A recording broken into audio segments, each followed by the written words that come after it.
یہ پیغمبرانہ مقاصد میں ہے۔ اللہ تعالیٰ کے پیغمبر نبی آخر الزمان صلی اللہ علیہ وسلم آئے تمام انسانوں کو حق کی طرف، اللہ کی طرف بلانا، اللہ سے رشتہ انسان جوڑ لے، اللہ کو مان لے، اللہ کو پہچان لے ٹھیک سے، اس کے لیے آئے، اور پھر اس زمین پر اللہ کا کلمہ سربلند ہو، اس کے لیے آئے۔ تو یہ وہ چیز ہے جو ہمیں بھی سمجھنی پڑے گی۔ دنیا میں جتنا شر و فساد ہے، اس کے دو بنیادی سبب یہی ہیں کہ انسان اللہ تعالیٰ کو صحیح معنوں میں پہچان نہیں رہا ہے، اللہ تعالیٰ کو سے اس کا تعلق صحیح معنی میں نہیں جڑا ہے، اور دوسری بات اس دنیا کے اندر جو اللہ کے کلمے کے علاوہ دوسرے کلمے سربلند ہے، اللہ کے دین کے علاوہ جو دوسرے نظریات اور ادیان غالب ہیں، یہ ہے فساد کا سرچشمہ، یہ ہے فساد کا اصل سبب۔ ہماری ذمہ داری ہے، یہ نبی پاک صلی اللہ علیہ وسلم کی امت کی حیثیت میں ہماری ذمہ داری ہے کہ ہم اللہ کے کلمے کو سربلند کرنے کی کوشش کریں۔ یہی قیامت تک امت مسلمہ کا ایک مقصد رہے گا۔ جلی حرفوں سے قرآن میں گویا یہ منصب بیان کر دیا گیا ہے کہ امت مسلمہ اسی وقت تک گویا اپنے فرض میں منصبی پہ رہے گی، اور وہ مقام و شرف اس کا رہے گا جب تک وہ اللہ کے کلمے کو سربلند کرنے کی جدوجہد کرے گی۔ اللہ کے کلمے کی سربلندی کا مطلب کیا ہے یہ سمجھ لیں۔ شاہ عبد القادر رحمۃ اللہ علیہ جو شاہ ولی اللہ کے بیٹے ہیں، انہوں نے ایک جگہ لکھا کہ اللہ کے کلمے کی سربلندی کا مطلب یہ ہے کہ ابھی تک انسان حالت کفر میں تھا، ابھی تک دیوی دیوتا چاند سورج کی جے بول رہا تھا، اللہ پہ ایمان لایا، اللہ سے تعلق جڑ گیا اس کا، اب وہ اللہ اکبر کہے گا، اللہ ہی بڑا ہے، اللہ ہی بڑا ہے، اللہ ہی بڑا ہے، اس کی رٹ لگائے گا، اس کا گویا اللہ کی جے بولے گا، ابھی تک دوسروں کی جے بول رہا تھا، اللہ کی جے بولے گا۔ یہی تو مقصد ہے دنیا میں پیغمبر کے آنے کا بھی، کہ اللہ کی جے دنیا میں بولی جائے۔ جتنی جے ملک کے اندر، ملک کے باہر، پوری انسانیت کے اندر اللہ کے علاوہ جتنی جے بولی جا رہی ہے اس کو ختم کیا جائے، اس کو کمزور کیا جائے، اس کے مقابلے میں اللہ کی جے بولی جائے۔ یہ وہ چیز ہے جو وَرَبَّكَ فَكَبِّرْ، اپنے رب کی بڑائی کا اعلان کر دو، اپنے رب کی بڑائی کو قائم کرو۔ انہوں نے ایک عجیب بات کہا کہ یہ تو ابتدا کی بات ہے کہ ایک آدمی حالت کفر سے حالت ایمان میں آیا، اب دیوی دیوتاؤں اور دوسرے انسانوں اور مظاہر کائنات کی جے بولنے کے بجائے اللہ کی جے بولے گا۔ لیکن کہتے ہیں بعض لوگوں نے لکھا کہ یہی کل ہے، شاہ صاحب کہتے ہیں یہ کل نہیں ہے، یہ ابتدا ہے، یہ پہلا قدم ہے، اس کا آخری قدم یہ ہے کہ اس زمین پر اللہ کے علاوہ کسی کی نہیں چلے گی۔ یہ ہے وَرَبَّكَ فَكَبِّرْ۔ میرے بھائیوں، میرے عزیز ساتھیوں، یہ وہ چیز ہے جو ہمیں سمجھنی ہے۔ محمد رسول اللہ صلی اللہ علیہ وسلم ہمیں اللہ سے جوڑنے کے لیے پیغام اور مشن لے کے آئے، تو اللہ سے جوڑنے کا یہ مقصد بالکل نہیں تھا کہ ہم جوگی بن جائیں، ہم سنیاسی بن جائیں، ہم جا کے کسی غار و گفا میں پناہ لے لیں، وہاں اللہ کا ذکر کرتے رہیں۔ نہیں، اللہ کے پیغمبر کا اسوہ یہ ہے کہ اسی دنیا کے اندر جہاں اللہ کی بڑائی کے علاوہ دوسری بڑائیاں قائم ہیں، ہم اللہ کی بڑائی کا اعلان کریں گے، اس کو قائم کرنے کی کوشش کریں گے، اس کے نظام کو غالب کرنے کی کوشش کریں گے۔ یہ ہے وہ مشن، یہ ہے وہ ناطہ جب اللہ سے جڑے گا۔ ایک آدمی کا ناطہ اللہ سے جڑا ہے، بہت وضاحت کے ساتھ اس کو سمجھ لیجئے، وہ اللہ پر ایمان کا دعویٰ کرتا ہے اور نظام کفر غالب ہے اور ظالمانہ اور کافرانہ اور طاغوتی نظام پھل پھول رہا ہے، تو اس کا اللہ پر ایمان رکھنے، اللہ سے ناطہ جوڑنے کا اس کا دعویٰ محل نظر ہے۔ اگر اس کو بے چینی نہیں ہوتی، اگر اس کو پریشانی نہیں محسوس ہوتی، اگر اس کو یہ بالکل کوئی الجھن نہیں محسوس ہو رہی ہے کہ وہ مومن ہے، وہ مسلم ہے، وہ اللہ رب العالمین کہ آخری پیغمبر کا امتی ہے، اور دنیا میں اللہ کا دین غالب نہ ہو کر کے کافرانہ اور شیطنت کا نظام غالب ہے، اگر اس کو کوئی پریشانی نہیں ہے تو یقین مانیے اس کا ایمان ہی محل نظر ہے۔ تو ہمیں اپنی ایمان کی بھی حفاظت کرنی ہے۔ ہمارے فقہاء نے بہت وضاحت کے ساتھ لکھا کہ اگر دین غالب نہیں ہوگا تو دین کے 70% حصے پہ عمل نہیں ہو سکتا ہے۔ تو ہمیں اللہ کے کلمے کو سربلند کرنا ہے، یہ وہ پیغمبرانہ مشن ہے جو ہمیں اللہ رب العالمین کے ذریعے ملا ہے، نبی پاک صلی اللہ علیہ وسلم کا ورثہ ملا ہے، یہ کام ہمیں کرنا ہے۔ آپ یہ سمجھ لیجئے، اللہ رب العالمین نے یہ جو آیت میں نے بھی آپ کے سامنے پڑھی، اس کے علاوہ ایک اور آیت بہت مشہور قرآن مجید کے پڑھی جاتی ہے، وہاں فرمایا سورہ آل عمران میں وَاعْتَصِمُوا بِحَبْلِ اللَّهِ جَمِيعًا وَلَا تَفَرَّقُوا، اور اللہ کی رسی کو مضبوطی سے پکڑ لو اور آپس میں تفرقے میں نہ پڑو۔ اور یہاں بات کہی جا رہی ہے وَاعْتَصِمُوا بِاللَّهِ هُوَ مَوْلَاكُمْ فَنِعْمَ الْمَوْلَى وَنِعْمَ النَّصِيرُ، دیکھو اللہ سے ناطہ جوڑ لو۔ بعض دو لوگوں نے ترجمہ کیا قدیم مترجمین نے، اللہ کا سہارا تھام لو۔ ایسا ترجمہ کیوں کرنے کی ضرورت پیش آئی؟ بات یہ ہے کہ یہ آیت ہی کی ضرورت کیوں پیش آئی؟ بات یہ ہے کہ اس سے پہلے جو آیتیں ہیں جو میں نے اسی لیے دانستہ طور پہ اس کو پڑھ دیا ہے، اللہ نے فرمایا وَجَاهِدُوا فِي اللَّهِ حَقَّ جِهَادِهِ، اللہ کے کلمے کو سربلند کرنے کے لیے اس انداز میں جہاد کرو، اس انداز میں اسٹرگل کرو کہ اس کا حق ادا ہو جائے، حق جہادی، جیسا کہ جہاد کرنے کا حق ہے، تاکہ اللہ کا کلمہ سربلند ہو جائے، کفر کا زور ٹوٹ جائے، ایسا جہاد کرنے کے لیے فرمایا کہ تمہیں ہم نے دین میں کوئی حرج نہیں رکھا، مطلب یہ کوئی ایسی پابندیاں نہیں ہیں جو دین کے سربلندی کے لیے جائز حدود میں جو بھی کاوشیں تم کرو گے وہ سب اس کی اجازت ہے۔ گویا فرمایا کہ تمہارے باپ ابراہیم کا طریقہ، یہاں آگے فرمایا کہ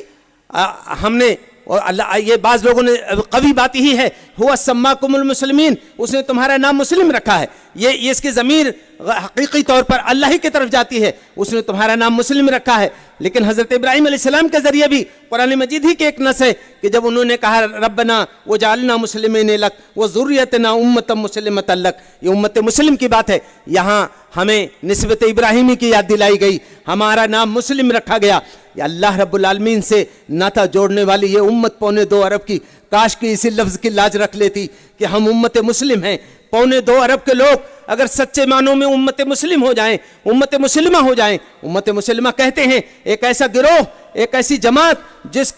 جس نے اپنی پوری زندگی اللہ کے حوالے کر دی ہو، جس کا اٹھنا بیٹھنا، سونا جاگنا، چلنا پھرنا، تعلقات، دوستی دشمنی، جنگ اور صلح، زندگی کے تمام ایسپیکٹ سب اللہ کے حوالے ہو چکے ہوں۔ معاف کیجئے، آج یہ امت مسلمہ یقیناً ہمیں فخر ہے، ہمیں سعادت کی بات ہے ہمارے لیے کہ ہم امت مسلمہ کے لوگ ہیں، لیکن ہمیں اپنے اس نام کی لاج رکھنی ہے، ہمیں اس نام کا حق ادا کرنا ہے، ہمیں اپنی پوری زندگی کے تمام معاملات کو اللہ کے حوالے کرنا ہے۔ اللہ رب العالمین کے اشارے پہ سارے کام ہونے چاہیے، دنیا کو دیکھ کے سمجھ میں آئے کہ یہ ایک وہ گروہ ہے جو واقعی امت مسلمہ ہے، جس نے اپنے آپ کو اللہ کے حوالے کر رکھا ہے۔ معاف کیجئے، عمل کا اور دعوے کا تناقض، عمل اور دعوے میں جو فرق ہوتا ہے وہ فرق اگر رہے گا زیادہ دیر تک تو ہماری حالات جتنے ابھی ہماری صورتحال جتنی ابھی خراب ہے اس سے زیادہ خراب ہونے کا اندیشہ ہے۔ اللہ تعالیٰ ایسی نحوست سے ہمیں دور رکھے، جو سچا نام ہمیں دیا گیا ہے اس نام کی ہم لاج رکھیں، اس کے پورے وقار کا لحاظ رکھیں اور صحیح معنوں میں امت مسلمہ بننے کی کوشش کریں۔ میں نے یہ بات اس لیے وضاحت نص کی کہ یہاں چونکہ جہاد کی بات ہے، شہادت حق کی بات ہے، کفر کے غلبے کو توڑ کر کے اللہ کے کلمے کو سربلند کرنے کی بات ہے، اس لیے وَاعْتَصِمُوا بِاللَّهِ کا قرینہ لایا گیا ہے۔ تم اللہ سے جڑ جاؤ، جو اللہ سے جڑ جائے گا، جس کا ناطہ اللہ سے ہو جائے گا، اللہ کی ساری قوتیں، اللہ تعالیٰ کی اس کائنات کی ساری چیزیں اس کی معیت میں آ جائیں گی، اس کی پشت پہ آ جائیں گی، اللہ تعالیٰ کی مدد اس کے شامل حال ہوگی۔ گویا اللہ کے کلمے کو سربلند کرنے کے لیے یہ امت مسلمہ اٹھے تو اللہ رب العالمین سے گویا اللہ سے ناطہ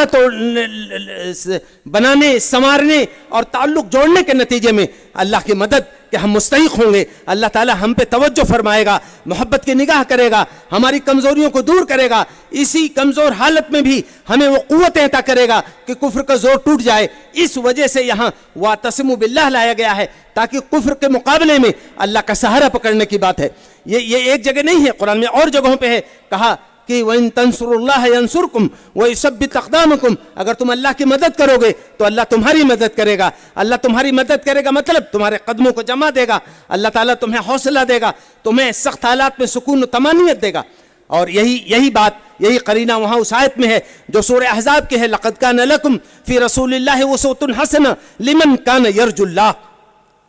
یہ بہت اہم بات کہی گئی کہ ہمارے نبی کا اسوہ تمہارے لیے زندگی کے تمام معاملات میں بہترین نمونہ ہے، بہترین اسوہ ہے ہمارے نبی کی زندگی میں تمہارے لیے۔ لیکن ہمارے نبی کے اس اسوے پر عمل کون کرے گا؟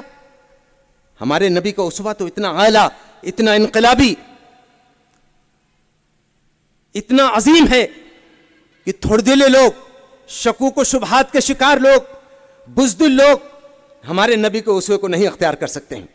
عجیب و غریب بات کہی گئی کہ یہ لَقَدْ كَانَ لَكُمْ فِي رَسُولِ اللَّهِ أُسْوَةٌ حَسَنَةٌ، بلا شبہ رسول اللہ کی زندگی میں تمہارے لیے بہترین نمونہ ہے۔ کس کے لیے نمونہ ہے؟ لمن کان یرجو اللہ، جو اللہ کا امیدوار ہے، جسے اللہ پر امید ہے،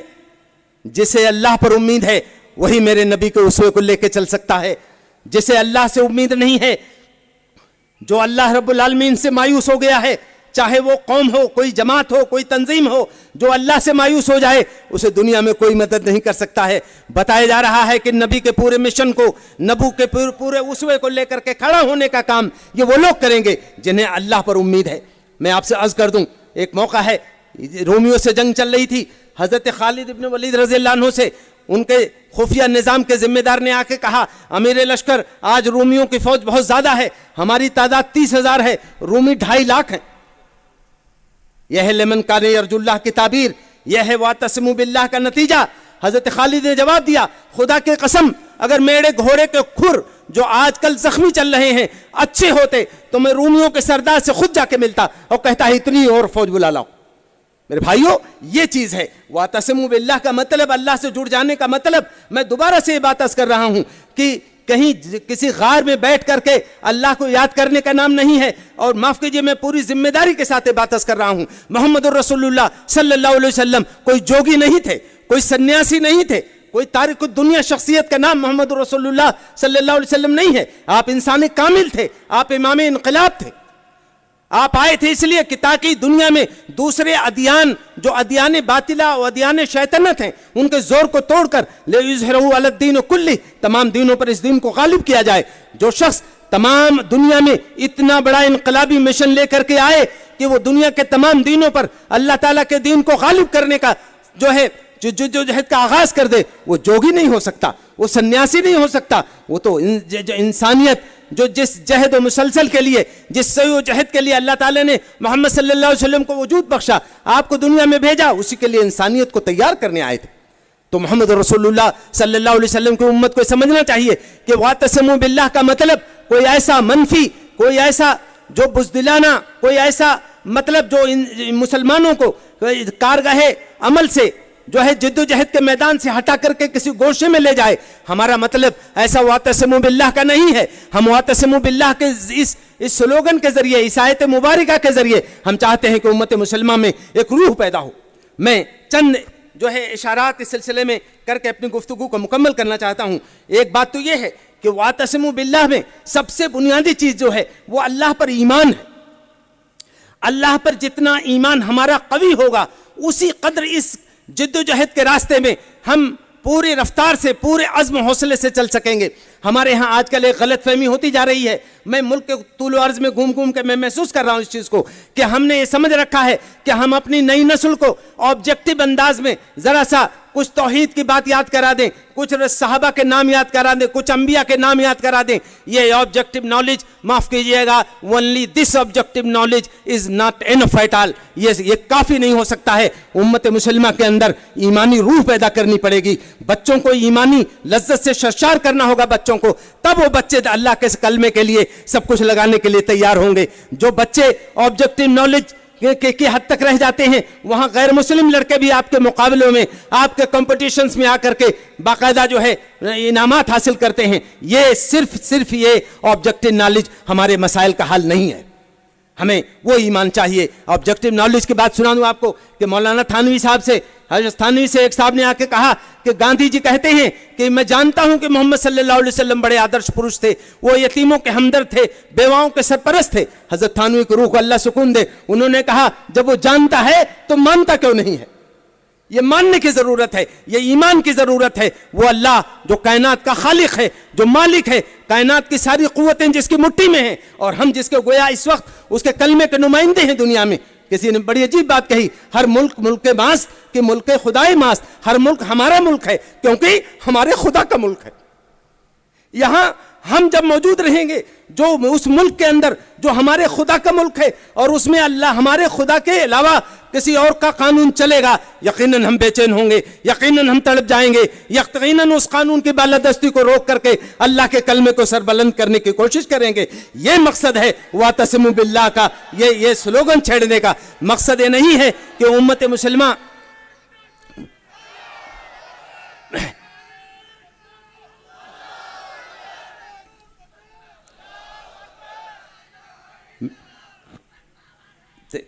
میں دوسری جو بات ایک ضروری کرنی چاہتا ہوں آپ سے کہ یہ جو واعتصموا باللہ ہے, یہ اللہ سے ناطہ جوڑنا ہے. یہ قرآن مجید کے ایک آیت ہم بہت اکثر پڑھتے ہیں سورہ بقرہ کی,